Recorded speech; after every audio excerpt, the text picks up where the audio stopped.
Welcome to all. तो हम लोग पढ़ेंगे ह्यूमन रिप्रोडक्शन। तो ह्यूमन रिप्रोडक्शन में अभी तक हम लोगों ने गैमेटोजेनेसिस को समझ लिया था, मेल और फीमेल दोनों का। उसके बाद हम लोगों ने इंसेमिनेशन को समझ लिया, फर्टिलाइजेशन को समझ लिया, इम्प्लांटेशन को भी हम लोगों ने समझ लिया। अब क्या होगा, वहाँ पे इम्प्लांटेशन के बाद वो फीमेल प्रेग्नेंट हो जाएगी। अब हम लोग प्रेगनेंसी को देखेंगे और साथ साथ उस एम्ब्रियो का डेवलपमेंट भी देखेंगे। तो हम लोग अब समझेंगे प्रेगनेंसी और एम्ब्रियोनिक डेवलपमेंट कहाँ कैसे होता है। ठीक है, तो इससे लास्ट क्लास में मैंने आपको बताया था इम्प्लांटेशन में मॉड्यूला होता है 8 to 16 सेल्ड। उसके बाद वो फिर एंटर हो जाता है यूट्रस में, वो ब्लास्टोसिस्ट होता है।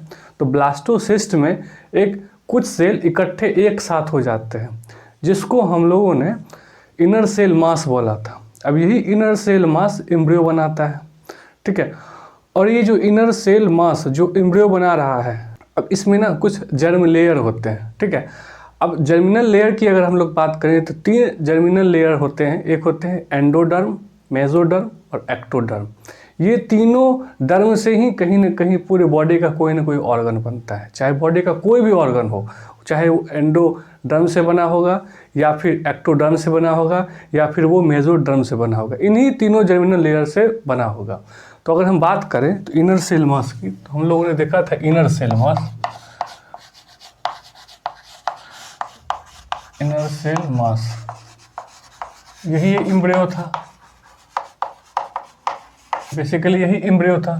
तो ये क्या बनाता है, ये 3 जर्म लेयर बनाते हैं। ठीक है, एक होता है इसमें एंडोडर्म,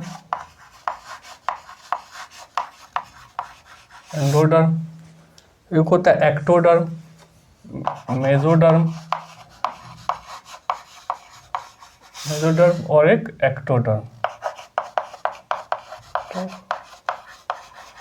ठीक है, यही तीनों जर्म लेयर होते हैं जो इस एम्ब्रियो से बनता है और हमारा पूरा बॉडी बन जाता है। ठीक है, ये हम लोगों ने समझ लिया। एनसीईआरटी में ये लिखा हुआ है, मैंने आपको यहाँ पे एलोबरेट कर दिया। और ये प्लांट किंगडम में भी, एनिमल किंगडम में भी हम लोग समझते हैं इन सब चीज़ों के बारे में, जो कि मैंने पहले से ही वीडियो बनाया हुआ है, वहाँ फिगर से मैंने समझाया हुआ है इन तीनों जर्म लेयर के बारे में।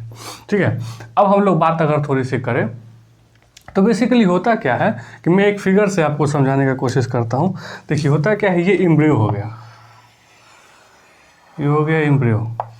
ठीक है, एम्ब्रियो के बाद ना इसमें ना एक लेयर होता है। ठीक है,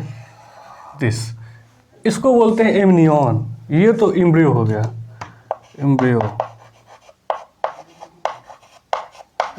ये हो गया एमनियॉन।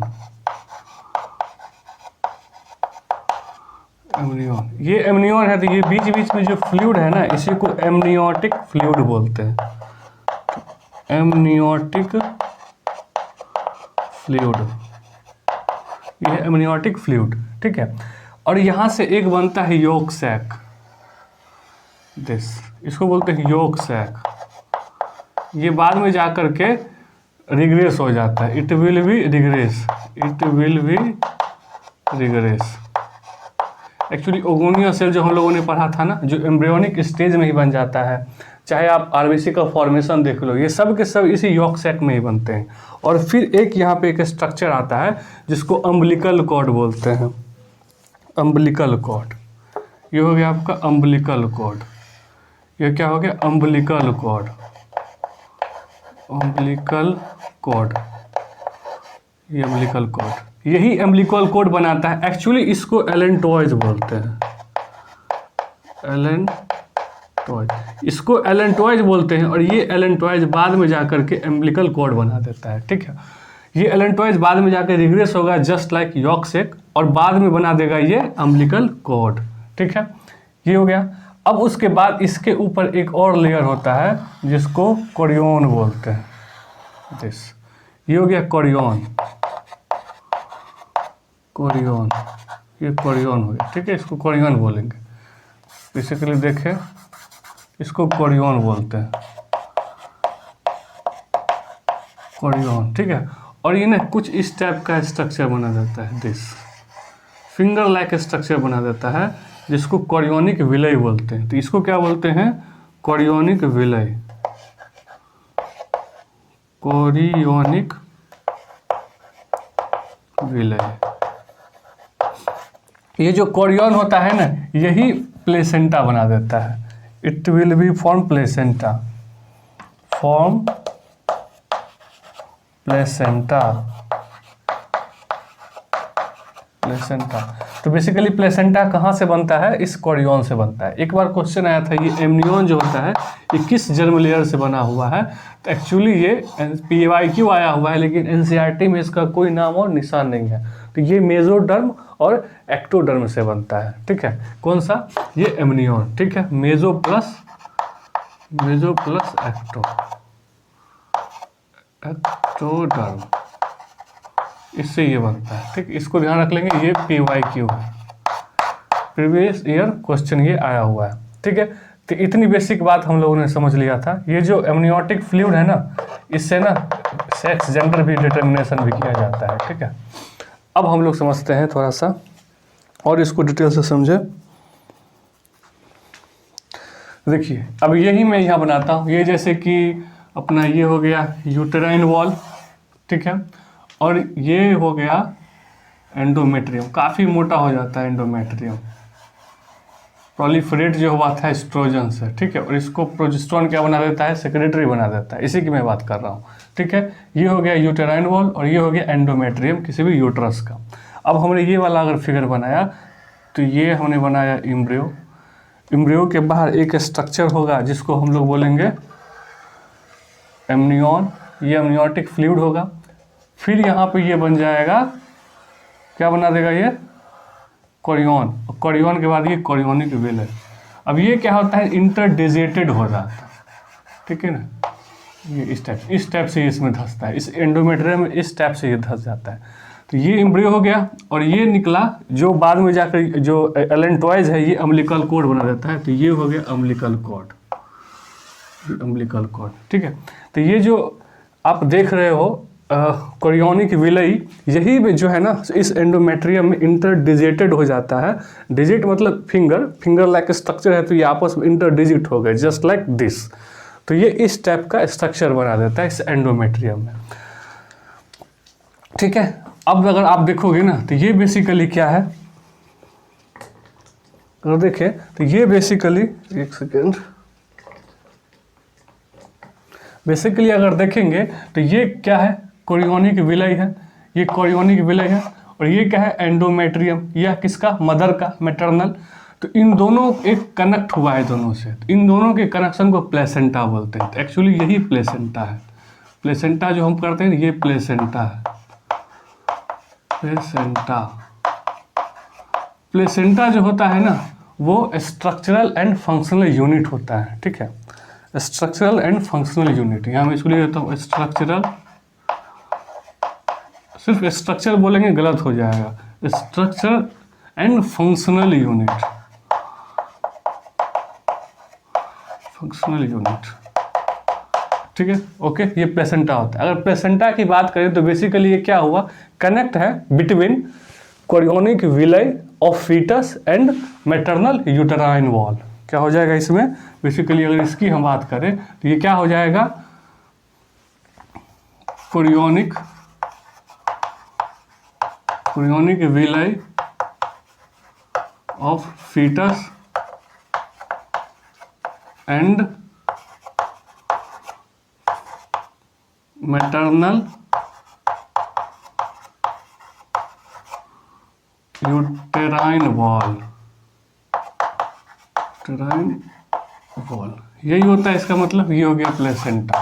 ठीक है, प्लेसेंटा के बारे में हम लोगों ने समझ लिया। तो प्लेसेंटा जो बेसिकली होता है वो क्या होता है? कोरियोनिक विलय जो कनेक्ट होता है एंडोमेट्रियम वॉल से, यानी कि यूटेराइन वॉल से, किसका? मदर का।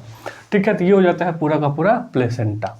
अब हम लोग समझिए, देखिए होता क्या है, हमको इतना पता है कि अब हार्ट है, हार्ट से एओर्टा है। अब एओर्टा जो होता है वो आर्टरी बनाएगा और बॉडी का जो मेजर ऑर्गन है, जो पूरे बॉडी में जितने भी ऑर्गन है सब में जा करके वो आर्टरी वहाँ पे ऑक्सीजन और न्यूट्रिएंट्स पहुँचाने का काम करेगा। तो यहाँ भी यूट्रस है, तो यूट्रस के पास भी हार्ट से एक आर्टरी आई होगी जिसको हम लोग यूटेराइन आर्टरी बोलेंगे। तो ये यूटेराइन आर्टरी हो गया। ये बेसिकली क्या काम करेगा? ये बेसिकली ऑक्सीजन और न्यूट्रिएंट्स लाने का काम करेगा, यही करेगा ना, ठीक है। ये हो गया, ये बेसिकली क्या करेगा, ये यहाँ पे ऑक्सीजन और न्यूट्रिएंट्स इसके में डाल देगा। अब देखिए कभी भी होता है ना, ब्लड मिक्स नहीं होता है, मदर का हो चाहे वो फिटस का हो, ये सिंपल डिफ्यूजन से वो इसके पास चला जाएगा, किसके थ्रू जाएगा, यहाँ ऑक्सीजन और न्यूट्रिएंट्स यहाँ पे डाल दिया इस आर्टरी ने, और यहाँ पे इसको डाल दिया, ये डाल दिया। अब ये वापस क्या होता है, इस अम्बिलिकल कॉर्ड के माध्यम से इसके अंदर चला जाता है, ठीक है।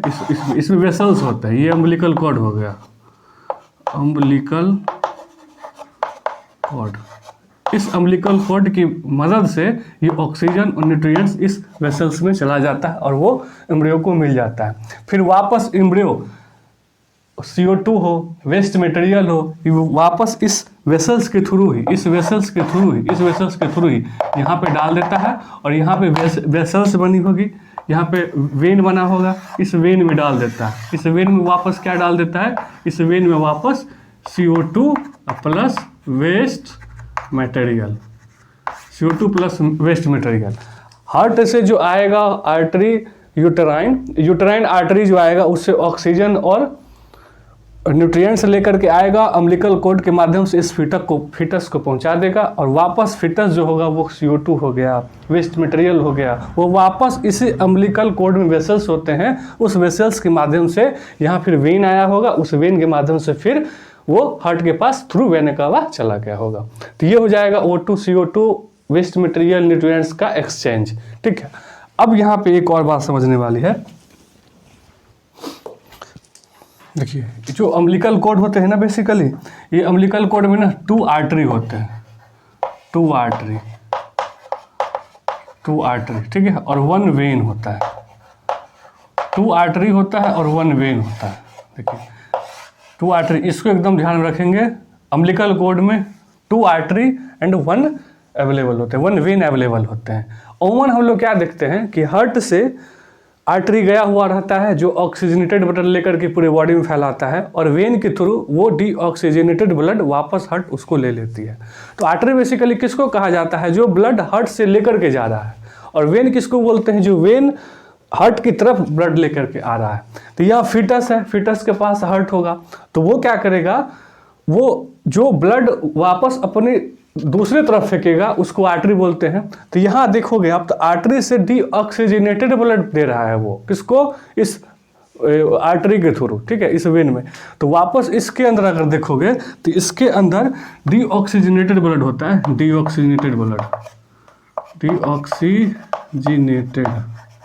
और हम लोगों में क्या होता है, आर्टरी में ऑक्सीजनेटेड ब्लड होता है, लेकिन फिटस में आर्टरी में ही डीऑक्सीजनेटेड ब्लड कैरी हो रहा है, क्योंकि ये वापस इस ऐसे करके भेज रहा है, ठीक है, भेज रहा है। तो ये आर्टरी हो गया, तो ये क्या कर रहा है, CO2 और प्लस वेस्ट मटेरियल वापस इसको भेज रहा है। तो ये आर्टरी के थ्रू होता है, और इसमें ऑक्सीजनेटेड ब्लड होता है, ऑक्सीजनेटेड ब्लड। तो कहने का मतलब ये हुआ, आर्टरी आएगा ऑक्सीजन और न्यूट्रिएंट्स लेकर के, वो वेन में डाल देगा, और वेन जो है सो इस फिटस को मिल जाएगा, वापस ये फिटस CO2 और वेस्ट मटेरियल जो बनाएगा इस आर्टरी के माध्यम से वेन को डाल देगा, और वेन वापस वेन कावा में डाल देगा, और फिर इसी तरह से प्रोसीजर चलता रहेगा। तो ये ध्यान देने वाली बात है। ये हो गई हमारी ये प्रेगनेंसी के बारे में, थोड़ी सी प्रेगनेंसी के बारे में हम लोग थोड़ा सा और समझेंगे, और एम्ब्रियोनिक डेवलपमेंट होता है, ये हम लोगों ने प्लेसेंटा को भी समझ लिया।